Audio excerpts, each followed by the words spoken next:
So hello dear student, तो बहुत बहुत स्वागत करता हूँ आज की इस वीडियो में। तो फ्रेंड्स, आज की इस वीडियो में देखेंगे शून्य कोटि की अभिक्रिया, और ये बहुत ही ज़्यादा इंपॉर्टेंट है बोर्ड एग्जाम के लिए। तो आज हम इसे बिल्कुल ही आसान तरीके से सीखने वाले हैं, वो भी एकदम आसान तरीके से। और मैं आपको गारंटी देता हूँ यह वीडियो पूरा शुरू से और लास्ट तक देख लेते हैं तो आपको शून्य कोटि की अभिक्रिया में कोई भी दिक्कत नहीं होगी और आप इसे आसानी से सॉल्व कर लेंगे। तो चलिए देखते हैं, और बहुत ही ईजी है, बस केवल आप ध्यान दीजिए और आप इसे आसान तरीके से समझ जाने वाले हैं। तो चलिए आज की इस वीडियो को स्टार्ट करते हैं। तो चलिए देख लेते हैं फटाफट से। तो ये क्या है हमारा कि शून्य कोटि की अभिक्रिया की सबसे पहले हम जान लेते हैं परिभाषा। ठीक है, शून्य कोटि की अभिक्रिया जो है उसकी परिभाषा क्या होती है। तो देखिए इसमें क्या है परिभाषा हमारा कि यदि किसी अभिक्रिया का वेग अभिकारकों की सांद्रता पर निर्भर नहीं करती। अब भाई आपको इसमें एकदम सिंपल बात में पता चल रहा होगा। शून्य कोटि, कोटि का मतलब क्या होता है, जो हमारा यहाँ पे जैसे कि मान लीजिए कोई भी हम यहाँ पे लिखते हैं उसके ऊपर जो हमारा घात लगा होता है वो शून्य होगा। ठीक है, उसका कहने का मतलब क्या है, शून्य होगा हमारा, वो इसलिए वो शून्य कोटि की अभिक्रिया नाम पड़ा हुआ है। ठीक है, तो ये होता है हमारा शून्य कोटि की अभिक्रिया। यदि किसी अभिक्रिया का वेग अभिकारकों की सांद्रता पर निर्भर नहीं करता है तो उसे शून्य कोटि की अभिक्रिया कहते हैं। ठीक है, तो आप समझ गए होंगे किसे मैं बोल रहा हूँ शून्य कोटि की अभिक्रिया। तो मान लीजिए हमारा कोई यहाँ पे ए है। ठीक है, मान लीजिए हमारा कोई ए है। ठीक है, तो ये मान लीजिए अभिकारक है। अब इसके ऊपर ये हमारी जो उसकी सांद्रता होगी वो शून्य होगी, तो क्या होगा भाई, हमारा शून्य कोटि की अभिक्रिया होगी। ठीक है, तो आई होप ये आपको समझ में आ गया होगा। तो अब चलिए देख लेते हैं। तो मान लीजिए कि यह हमारा कोई अभिकारक है। क्या है भाई, तो यह हमारा मान लीजिए कोई अभिकारक है। ठीक है, क्या है, अभिकारक, अभिकारक। देखिए बिल्कुल ये आसान तरीके से आप समझ जाएंगे। ये हमारा अभिकारक है और यहाँ पे जो हमारा बाद में प्रोडक्ट क्या बन रहा है, उत्पाद। ठीक है, यहाँ पे हमारा प्रोडक्ट बन रहा है। ठीक है, ये हमारा अभिकारक से उत्पाद बन रहा है। तो देखिए इतना क्लियर है आपको। अब देखिए अब हमारे यहाँ पे अभी कुछ हुआ नहीं है, मतलब कि टी बराबर जो हमारा जीरो है, मतलब कि अभी हमने कुछ भी इसमें किया नहीं है, मतलब कि जो अभिकारक है उसका अभी हमने कुछ भी रिएक्शन नहीं किया है। तो यहाँ पे जो हमारा टी है वो हमारा जीरो होगा। अब भाई हमने कुछ किया ही नहीं तो अभी समय क्या होगा, हमारा जीरो होगा पूरा। ठीक है, अब देखिए यहाँ पे जो हमारा अभिकारक होगा उसे हम मान लेते हैं ए। मान लीजिए कोई अभिकारक भी तो रहा होगा ना। अब जो हमारा उत्पाद है वो अभी जीरो बन रहा है, मतलब अभी जो हमारा समय अगर हम नहीं लगाएंगे, जब तक हम समय नहीं देंगे तो उत्पाद कैसे बनेगा। इसका मतलब इस समय जब जीरो है तो हमारा उत्पाद भी जीरो होगा। ठीक है, मतलब जब समय बढ़ेगा तो उत्पाद भी हमारा बनेगा। ठीक है, नहीं बढ़ेगा तो नहीं बनेगा। यही भी आप समझ लीजिए। अब यहाँ पे टी इक्वल टू अगर हम टी कर देते हैं, मतलब कि जीरो के स्थान पे हम यहाँ पे टी कर देते हैं, मतलब कुछ समय दे देते हैं, तो जो उत्पाद होगा हमारा यक्स मान लीजिए बन जाएगा। अब भाई समय दे रहे हैं तो कुछ ना कुछ हमको जो कि प्रॉफिट तो होगा ही, मतलब कि उत्पाद तो बनेगा ही। तो यहाँ पे हमारे यक्स मान लीजिए उत्पाद बन गया। ओके, इतना क्लियर। अब देखिए अब भाई उत्पाद बना है तो कुछ ना कुछ हमारा अभिकारक भी रहा होगा। भाई सिंपल ही बात है, अभिकारक तो कुछ रहा ही होगा, तो ही तो अभिकारक से उत्पाद बनेगा हमारा। तो मान लीजिए अभिकारक मान लीजिए हमको इसमें निकालना है, तो ए यहाँ पे हमारा पहले था, अब यक्स उसमें से घटा देंगे तो जो हमारे यहाँ पे अभिकारक होगा वो हमारे निकल के आ जाएगा। तो ए में से क्या करेंगे, यक्स को घटा देंगे, मतलब जो उत्पाद होगा उसमें से घटा देंगे, तो हमारे यहाँ पे अभिकारक जो है हमारा निकल के आ जाएगा। तो हमारे टी समय में ये हमारा अभिकारक हो जाएगा, ये हमारा उत्पाद हो जाएगा। तो देखिए बहुत ही सिंपल कॉन्सेप्ट है, केवल आप समझते चले जाइए। ठीक है, देखिए करना क्या आपको, यहाँ पे आप लिखिए दर नियमानुसार। ठीक है, दर के नियम अनुसार, दर नियमानुसार। ठीक है, दर के नियम के अनुसार, इसका कहने का मतलब यही है। दर नियमानुसार का मतलब वही है, दर के नियमानुसार। तो अब देखिए लॉ ऑफ मास एक्शन। ठीक है, इसको हम इंग्लिश में बोलते हैं। तो अब यहाँ पे हम देख लेंगे, यहाँ पे हमारा है आर इक्वल टू, यहाँ पे हम देख लेते हैं आर इक्वल टू यहाँ पे हमारा है के। ठीक है, स्थिरांक, और यहाँ पे ए, यहाँ पे हमारा अभिकारक, शून्य कोटि की अभिक्रिया। ठीक है, ये हमारा दर है शून्य कोटि। ठीक है, तो इतना क्लियर हो गया। आर इक्वल टू के है और हमारा अभिकारक ए है। तो यहाँ पे आप देख सकते हैं यहाँ पे अभिकारक। तो अब हम यहाँ पे आर इक्वल टू इसको लिख सकते हैं के, इसे हम मान लेते हैं फर्स्ट। ठीक है, क्यों हम इसे के मान लेते हैं।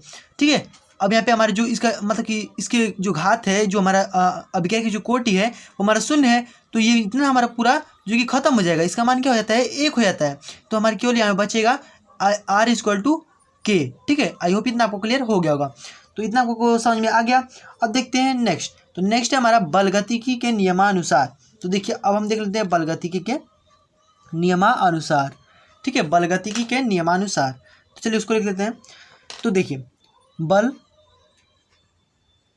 गतिकी के नियमानुसार, ठीक है, बलगतिकी के नियमानुसार। अब हमने यहाँ पे दर नियमानुसार देखा था, अब हम यहाँ पे देखेंगे बलगतिकी के नियमानुसार।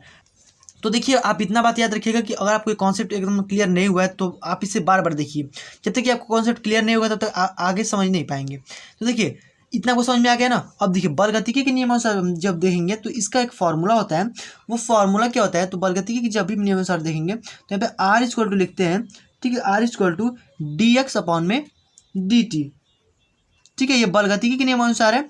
अब यहाँ पे हम इसको मान लेते हैं सेकेंड समीकरण। अब देखिए अब फर्स्ट और सेकेंड समीकरण को क्या करेंगे, मिला देंगे, ठीक है, मतलब फर्स्ट और सेकेंड समीकरण से, ठीक है, इतना क्लियर कर लीजिए, फर्स्ट और सेकेंड समीकरण से, ठीक है, फर्स्ट और सेकेंड समीकरण से। तो फर्स्ट में हमारे यहाँ पे आर है, मतलब जो दर है हमारा आर है, और यहाँ पे बलगतिकी के नियमानुसार यहाँ पे भी हमारा आर ही है। तो यहाँ पे हम इसके अनुसार क्या लिख सकते हैं, के लिख सकते हैं, मतलब आर इक्वल टू हमारे क्या है, के है, मतलब कि हम आर के स्थान में क्या लिख सकते हैं, तो यहाँ पे हम लिख सकते हैं के। तो चलिए हम लिख देते हैं के, देखिए तो यहाँ पे हमारा हो जाएगा K equal to D X upon में डी टी, ठीक है, इतना क्लियर। अब क्या करना है, इसको जो हमारा ये के डी टी है, इसको डी टी को इधर भेज देते हैं, ठीक है, तो हमारा हो जाएगा डी एक्स इक्वल टू के डी टी। तो चलिए इतना आगे लिख लेते हैं। तो देखिए क्या हो जाएगा हमारा के डी टी और यहाँ पे इक्वल टू में डी एक्स। ओके, अब इतना को क्लियर हो गया। तो अब इसे क्या करेंगे, समाकलन कर देते हैं, ठीक है। तो अब देखिए अब ये ज़्यादा लंबी प्रक्रिया हो जाएगी, इसलिए हम यहाँ पे समाकलन करेंगे। समाकलन करने से क्या होता है, कोई भी चीज़ हमारी छोटी हो जाती है। तो देखिए इसको हम छोटा करेंगे, मतलब कि दोनों पक्षों में क्या करेंगे, समाकलन करने पर। इसे हम लिख देते हैं दोनों पक्षों में समाकलन। आपने समाकलन भी पढ़ा ही होगा मैथ्स में, ठीक है, समाकलन करने पर, ठीक है। अब समाकलन करने पर इसको देखेंगे तो देखिए आप याद रखिएगा, पहले हमने इस कॉन्सेप्ट को किया फिर इस कॉन्सेप्ट को किया। यहाँ पे हम जो कि एक लाइन मार दे रहे हैं, ठीक है, यहाँ से, ताकि आपको इसमें कन्फ्यूज़न ना हो, ठीक है। देखिए फर्स्ट में हमने ये किया, सेकंड में हमने ये किया, फिर यहाँ पे थर्ड में हमने ये किया, ठीक है। तो दोनों पक्षों में समाकलन करने पर। तो अब चलिए समाकलन भाई कर देते हैं। तो देखिए समाकलन कैसे करते हैं, तो dx है तो इसको हम इधर कर दे रहे हैं, तो dx और यहाँ पे हम समाकलन का चिन्ह लगाएंगे और इक्वल टू में के, जो कि हमारा नियतांक है, तो ये तो हमारा बाहर निकल जाएगा, ठीक है, कांस्टेंट है तो हमारा समाकलन से बाहर निकल जाता है। तो यहाँ पर हम केवल लिखेंगे डी टी, ठीक है, इसमें हम केवल नियतांक को बाहर निकाल दिए और यहाँ पे डी टी। आई होप इतना आपको क्लियर हो गया होगा। अब देखिए अब क्या करना है आपको, इसका समाकलन करेंगे तो dx का समाकलन क्या होता है, केवल यक्स होता है। तो यहाँ हम केवल यक्स लिखेंगे। अगर आपने समाकलन पढ़ा होगा तो आपको ये आसानी से क्लियर हो जाएगा। तो देखिए अब यहाँ पे के तो हमारा है ही है, तो अब याद देखिए बस ये करना क्या है ना, कि ये जो समाकलन का चिन्ह है ना, इससे हमारा डी जो ही कट जाता है, बस इतना भी याद रखिए, इससे हमारे कट जाएगा तो हमारे बचेगा केवल एक्स, एंड यहाँ पे हमारे इससे ये कट जाएगा तो केवल बचेगा टी। बस इतना आपको क्लियर हो गया होगा। अब क्या करना है, तो देखिए यही हमको निकालना था, ठीक है। तो देखिए अब हम इसे लिख सकते हैं कि यक्स इक्वल टू, या फिर सॉरी इसे यहाँ पे यक्स इक्वल टू मत करिए, ठीक है, यहाँ पे आप कीजिए के इक्वल टू एक्स अपॉन में टी, ठीक है। हमको के इक्वल टू जो नियतांक है हमारे यहाँ पे निकल के आ गया, तो यहाँ पे हमारा आ गया के इक्वल टू एक्स अपॉन में टी, ठीक है, के इक्वल टू एक्स अपॉन में टी, यही हमारा शून्य कोटि की अभिक्रिया। या फिर आप इसे ऐसे भी कर सकते हैं, एक्स इक्वल टू के टी, तो दोनों हमारे यहाँ पे लिख सकते हैं, कोई भी कन्फ्यूजन नहीं है, ठीक है। तो अब इसका अगर मात्रक की बात कर ली जाए तो भाई मात्रक क्या होगा, मात्रक भी बहुत ज़्यादा इंपॉर्टेंट ही होता है। तो मात्रक चलिए देख लेते हैं। मात्रक की अगर बात कर ली जाए तो देखिए अब अगर यक्स की मात्रक की बात कर ली जाए तो मोल प्रति लीटर हो जाएगा। यक्स हमारे यहाँ पे क्या है, उत्पाद है, कोई भी हमारा उत्पाद है, तो यहाँ पे हमारा हो जाएगा मोल प्रति लीटर हो जाएगा, और यहाँ पे अपॉन में टी हमारे क्या है, समय है, तो यहाँ पे इसका मात्रक क्या होता है, सेकेंड होता है, ठीक है। तो हमारा पूरा जो मात्रक क्या आएगा, तो हमारा आ जाएगा मोल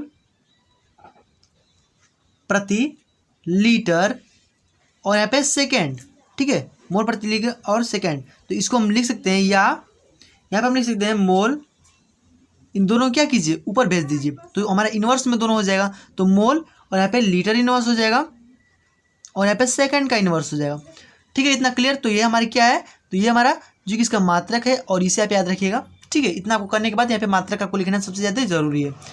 तो इतना क्लियर है। अब यहाँ पे देख लेते हैं कि शून्य कोटि की अभिक्रिया का जो ये है वो हम अर्ध आयुकाल के लिए इससे जो कि तुलना कर ले रहे हैं, ठीक है। अर्ध आयुकाल भी यहाँ पे पूछता है, तो अर्ध आयुकाल के लिए अगर हम देखें शून्य कोटि की अभिक्रिया, तो चलिए उसको देख लेते हैं क्या होगा। तो अब देख लेते हैं शून्य कोटि की अभिक्रिया जो है अर्ध आयुकाल के लिए, ठीक है, अर्ध आयुकाल,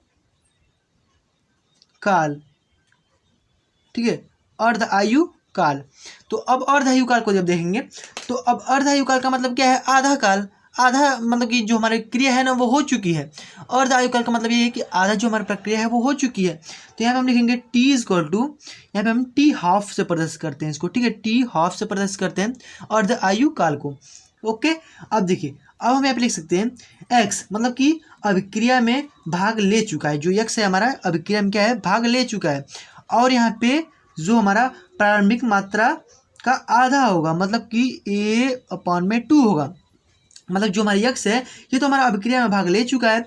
अब यहाँ पे जो हमारे ये A/2 होगा, क्या होगा, प्रारंभिक मात्रा का आधा होगा। जो हमारा प्रारंभिक मात्रा है, जो हमारा अभिकारक है, उसका क्या होगा, आधा होगा, A/2 होगा, ठीक है। तो अब आगे जब देखते हैं तो आगे हमारे क्या आ जाएगा, देखिए इतना क्लियर आपको ना। तो अब हम इसको मान लेते हैं, देखिए इसको मान लेते हैं फर्स्ट, ठीक है, इसको मान लेते हैं फर्स्ट समीकरण।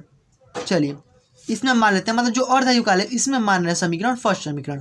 ओके, अब इसी को अब जो हमने अभी ऊपर देखा कि जो शून्य कोटि की अभिक्रिया के लिए क्या होता है हमारा, तो होता है हमारे K इक्वल टू x/T, ठीक है, x/T होता है।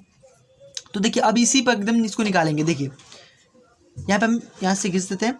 अब देखिए इस पर हम निकालेंगे तो इससे मान लेते हैं सेकंड, तो जो हमारा फर्स्ट वाला जो मान है उसको सेकंड में रखने पर, मतलब कि जो x का मान है इसके यहाँ पे मान को रख देंगे, तो क्या हो जाएगा हमारा, मतलब कि जो हमारा दूसरा वाला समीकरण है 2 में, ठीक है, 2 में समीकरण 1 का मान रखने पर, ठीक है, 2 में क्या होगा, समीकरण 1 का मान रखने पर। तो चलिए यहाँ पे k बराबर x जो हमारा t है, यहाँ पे हम x के स्थान पे A/2 को रख देते हैं।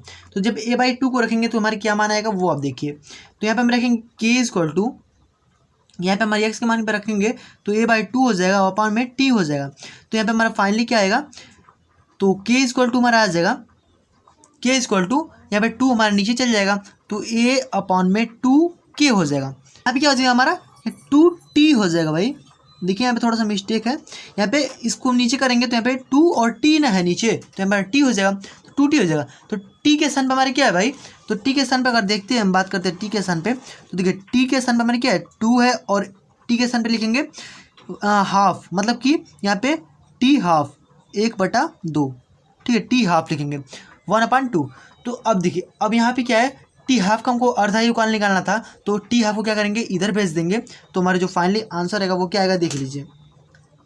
तो जो हमारा फाइनली आंसर आएगा कि टी हाफ, ठीक है, टी हाफ इक्वल टू हमारे क्या हो जाएगा, तो यहाँ पे हम लिखेंगे A/2 और k, क्योंकि हमारा फाइनली यहाँ पे अर्ध आयुकाल के लिए हमारा निकल के आ गया शून्य कोटि की अभिक्रिया, ठीक है। तो ये अर्ध आयुकाल के लिए A/2k, तो देखिए यही आपको निकालना था। और देखिए मैंने बहुत ही आसान तरीके से आपको यहाँ पे समझा दिया है शून्य कोटि की अभिक्रिया और इसका अर्ध आयुकाल। देखिए बहुत ही आसान तरीके से मैंने आपको समझाने की जो प्रयास किया है। अगर आपको समझ में आ गया तो वीडियो को एक लाइक जरूर कर दीजिएगा, चैनल पर नए हैं सब्सक्राइब जरूर से कर लीजिएगा, और जो साथ में नोटिफिकेशन बेल है उसको और पर जो प्रेस कर दीजिएगा, क्योंकि हम आपके लिए ऐसे ही बोर्ड एग्जाम से रिलेटेड वीडियोस लाते रहते हैं। और ये आपके बोर्ड एग्जाम 2023 के लिए बहुत ही ज़्यादा इंपॉर्टेंट है, तो आप इसे बढ़िया तरीके से पढ़ लीजिएगा। तो फ्रेंड्स मिलते हैं इसके नेक्स्ट वीडियो में, तब तक के लिए गुड बाय, जय हिंद, वंदे मातरम।